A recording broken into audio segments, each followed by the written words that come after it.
Well, good morning everybody, how you doing? Here at the northern side of the Vertican Bridge, home near Ayr, and just taking the water truck down to Pring before I moved the CX5, and I got up and measured, and up to the top of the ladders up there, there's a 4.5 metre height restriction on the Vertican River Bridge. I got up the top, measured that, and it's actually 4.85, so even though it's not going to hit the bridge because it's in the middle, I still have to get a escort for $50.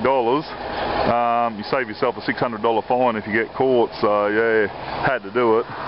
So just waiting for Tom to turn up, fill out the paperwork, and we'll get across the bridge. Well, here we are once again at Abbott Point. There's a loaded coal train sitting here waiting to go in to unload, and I'm going to try and get across the road crossing here. I think he stopped yet.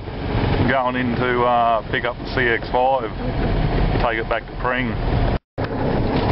They must be having a bit of trouble down here unloading the trains. A bit of a backlog. I see there's one train here parked on the balloon, getting ready to unload, one back off the balloon, and I see one back at Pring as well, loaded, coming in. So all this wet weather, hell of a lot of water laying around here, all off the road everywhere. So yeah, I'd say the wet weather's bloody holding them up for some reason, making it slow to unload the trains.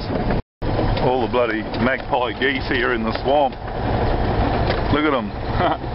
Enjoying all the water. Bloody just can't get over how wet it is in between the two railway lines here. It's like a bloody little river, and yeah, everywhere I look just water, water, water, nothing but bloody water. Oh well, I got here guys and backed into the area here, widened the float out, as you can see, to 3.4 metres, so we can just fit her on.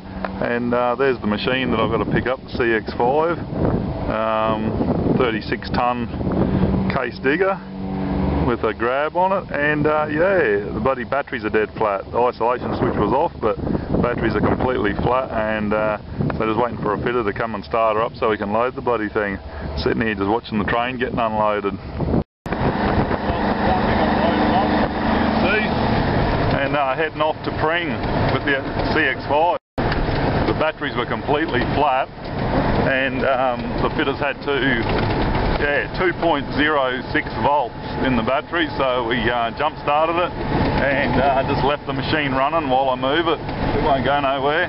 Hydraulics can't work, so we've locked them out, and yeah, we'll just drive her there, keep it running, undo the chains and unload it, so won't have to worry about jump starting her again.